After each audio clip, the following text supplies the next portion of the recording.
अजमेर से रवाना हुए थे, एसआई एग्जाम बंद हो गया है, आरोप प्रत्यारोप का दौर जारी है। नौजवान के युवाओं के छालों की कसम आपने भी खाई। अब श्रेय लेने की होड़ चारों तरफ दिखाई दे रही है। किरोड़ी लाल बात मीणा, सिर्फ हनुमान बेनीवाल आमने सामने। बात पीछे जाती है और ये बात सच है कि राजस्थान पब्लिक सर्विस कमीशन के अंदर जो कमियां थीं और बहुत सारी थी, उसका उल्लेख मैंने किया था और मैं तब भी इस बात पे कायम था और मैं आज भी इस पर कायम हूँ कि जो गंगोत्री है, जहाँ से परीक्षाएं ली जाती हैं, इंटरव्यू लिए जाते हैं, अगर वहाँ पर ही ये भ्रष्टाचार हो रहा है और अब तो कोर्ट का जो जजमेंट आया है वो इस सरकार के मुंह पर तमाचा है। 2.25 साल तक आपने क्या किया? और मसला इस बात का है कि अगर गड़बड़ियां हैं तो आरपीएससी को, मैं शुरू से कह रहा हूँ, आज की बात नहीं है, जब मैंने शुरुआत करी इस मुद्दे को लगा कि नौजवानों के साथ धोखा अगर हो रहा है तो शुरुआत वहाँ से हो रही है। पेपर लीक हो रहा है, अगर भर्तियाँ कैंसिल हो रही हैं या लोग कोर्ट कचहरी में जा रहे हैं, लेकिन शुरुआत कहाँ से होती है? तो आरपीएससी को मैंने कहा था पूरी तरह से इसका पुनर्गठन हो, इसका आकलन हो और जैसा यूपीएससी है उस तर्ज पे इसका पुनर्गठन होना चाहिए था, पर आज भी नहीं हुआ है। तो इस बात पर तो कोई आर्ग्यूमेंट की बात नहीं है, लेकिन मुझे लगता है कि नौजवानों के भविष्य से खिलवाड़ करने का अधिकार किसी को भी नहीं है, ना अधिकारियों को है, ना नेताओं को है, ना किसी कमीशन को है। किरोड़ी लाल मीणा, हनुमान जोगाराम पटेल, उनका कहना है कि हमारे पास डिसीजन की कॉपी अब आई है, सर कोर्ट ने ऐसा रद्दी नहीं की है। अब मैं क्या कह सकता हूँ, क्योंकि इससे ज़्यादा स्पष्ट जो कोर्ट का ऑर्डर है अगर कोई पढ़ लेगा उसमें कोई आशंका बचती नहीं है। मुझे मालूम नहीं ऐसा उनके मन में क्यों डाउट हो रहा है। रिव्यू डिसीजन के लिए सरकार पर छोड़ा है कोर्ट, वो अलग बात है, लेकिन अगर ये साबित हो गया कि पेपर लीक हुए थे, ये साबित हो गया कि गड़बड़ी हुई थी और कोर्ट का आदेश स्पष्ट है, मेंबर्स के नाम लिख के उन्होंने कहा है कि ये सब संदिग्ध थे, 2 लोग तो जेल में बैठे हैं, तो उसमें एक स्थायी चेयरमैन, एक चयन प्रक्रिया को पारदर्शी बनाना और जिम्मेदारी तय करना। मसला ये है कि जिम्मेदारी किसी की नहीं, पेपर लीक हो रहा है, भर्ती कैंसिल, जिम्मेदार कौन है? उनको तो पकड़ना है। और सरकार ने क्या किया 2.25 साल में? कमेटी बना दी, सब कमेटी बना दी, रिकमेंडेशन आ गई और फिर कोर्ट में जाके बिल्कुल पलट गए। सरकार के मंत्री कहते हैं करना चाहिए, सरकार करना नहीं चाहती है। क्या मजबूरियाँ थी, क्या व्यवस्थाएँ थी? और अगर ये बात भी सच है, जिस बच्चे ने मेहनत करी, बच्ची ने, और वो पूरे ईमानदारी से परीक्षा पास होकर किसी पद पर पहुँचे हैं, तो उनके साथ भी तो अन्याय किसी प्रकार नहीं होना चाहिए। लेकिन कोर्ट का आदेश है, इसके बाद कुछ कहने सुनने को बचा नहीं है। लेकिन मैं फिर कहता हूँ कि ये एक भर्ती, एक एग्ज़ाम या एक मुद्दे की बात नहीं है। ये पूरा जो प्रक्रिया है, इस पर ही अगर कोई कार्रवाई नहीं की जाएगी तो आगे फिर दोबारा ऐसा हो सकता है। उनका कहना है कि मुख्यमंत्री अशोक गहलोत के पीएसओ पकड़ में आए हैं भर्ती लीक मामले में। लेकिन कानून अपना काम करता है, इसके बारे में खुद उनका बयान आ चुका है और मैं इस पर कुछ कहना नहीं चाहता हूँ। लेकिन 2.25 साल तक, और ये वो पार्टी है जिसने चुनाव के समय बहुत बड़े बड़े वादे किए थे, ये कर देंगे, वो कर देंगे। अंत में क्या हुआ? अंत में कोर्ट का ऑर्डर आया और अभी भी मानने को तैयार नहीं। आप कह रहे हैं वो भी उसमें स्पष्ट नहीं है कोर्ट में क्या लिखा। साफ साफ लिखा है, होना चाहिए था। लेकिन ये इस काम को बहुत पहले कर देना चाहिए था।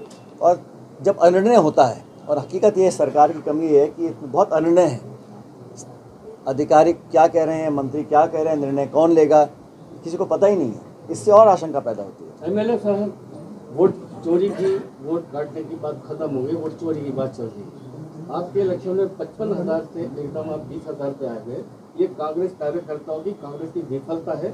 पिछले 25 सालों में कांग्रेस का जो मैं आपके विधानसभा क्षेत्र की बात कर रहा हूँ जनाब। आप जनाब मेरा सवाल सुन लीजिएगा पूरा।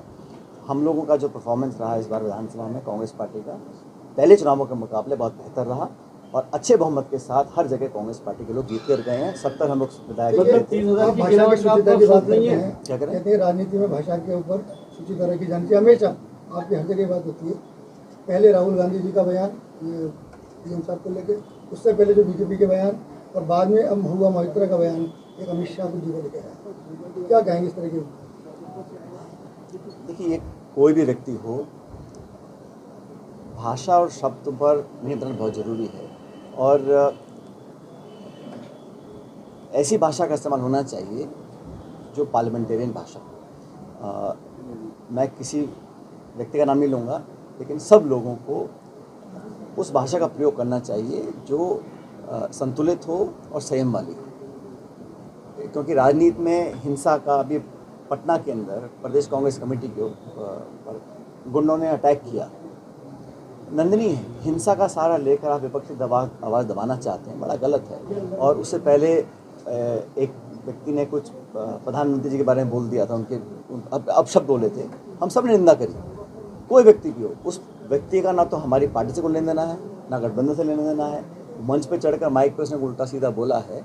मैं समझता हूँ ये नहीं बोलना चाहिए, क्योंकि अमर्यादित भाषा का कोई भी उसको एक्सेप्ट नहीं करेगा, किसी के लिए भी। लेकिन हिंसा का सहारा लेना, जहाँ महात्मा गांधी के पैर पड़े, जहाँ से हमारा संग्राम आज़ादी का शुरू हुआ, उस बिल्डिंग को जाकर भाजपा के लोग सरेआम पत्थर फेंक रहे हैं, नेताओं को पिटाई कर रहे हैं उनकी, और पुलिस मुंह देख रही है। तो हिंसा का सहारा लेकर विपक्ष की आवाज़ दबा लेंगे, ऐसी गलतफहमी नहीं पालनी चाहिए। मूड ऑफ नेशन के सर्वे में राहुल गांधी जी के बाद आपको कांग्रेस का सर्वाधिक लोकप्रिय नेता माना गया सर्वे के अंदर। क्या कहेंगे कि सचिन पायलट को अभी इंडिया के सेकंड? मुझे राहुल गांधी जी ने और खड़गे साहब ने जिम्मेदारी दे रखी है। मैं छत्तीसगढ़ का प्रभारी हूँ और बड़ी शिद्दत से, बड़ी मेहनत से अपने काम को कर रहा हूँ। और हमारी पार्टी के अंदर, बाकी दल का मुझे पता नहीं है, लेकिन हमारी पार्टी के अंदर बड़ा स्पष्ट है, हमारे नेताओं के नेतृत्व में हम लोग काम कर रहे हैं, और पूरा पार्टी का जो नेतृत्व है वो परिवार के रूप में काम कर रहा है।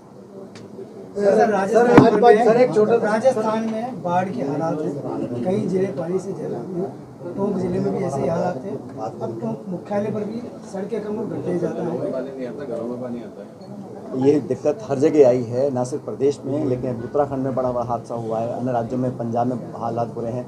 प्रकृति का जब प्रकोप आता है उसमें तो कोई कुछ नहीं कर सकता, लेकिन जो व्यक्ति भी सत्ता में हो, मुझे लगता है कि सरकार को सारे संसाधन लगाकर राहत, बचाव और लोगों को सुविधा हो सके, इसके लिए पूरी मदद करनी चाहिए। और मुझे लगता है केंद्र सरकार को भी आजकल, क्योंकि ये बाढ़ के हादसे बहुत हो रहे हैं अनेक राज्यों में, तो केंद्र सरकार को मापदंड तय करने चाहिए, ताकि जो अंतिम छोर पे व्यक्ति जो दुखी है, परेशान है, वहाँ तक राहत पहुँच सके। लेकिन केंद्र सरकार को और मदद करनी चाहिए, समय मांगता हूँ। सर, टोंक के अंदर निचले हिस्से के अंदर कोलोनियों का जो प्रभाव बढ़ा है, तालाबों में मिट्टी डाल के उनको भर दिया गया है, जिनमें कैचमेंट एरिया में पानी रुका करता था, वो बिल्कुल बंद हो गया है। शहर में, सिटी में पानी भरने लग गया, बाढ़ के हालात बन गए, घरों में नुकसान हुआ। कब्रिस्तान के अंदर पिकअप से जनाजे जा रहे हैं इस टोंक के अंदर। जिला कलेक्टर महोदया से और प्रशासनिक अधिकारी से मैंने बात लगातार करता रहा। उन्होंने कहा जितना संभव होगा अल्प समय में हम लोग मदद कर रहे हैं, और भी अगर रिक्वायरमेंट होगी, मैंने भी कहा कुछ आपको पैसा संसाधन चाहिए, लेकिन इमीडिएटली शहर के अंदर लोगों को मदद मिलनी चाहिए। टोंक जिले में, खासकर निवाई में, उनियारा में और नुकसान हुआ था। हर जगह हम पूरी कोशिश कर रहे हैं, लेकिन जैसे मैंने कहा, एक बाढ़ से राहत देने का जो एक प्रक्रिया है वो बहुत धीमी है।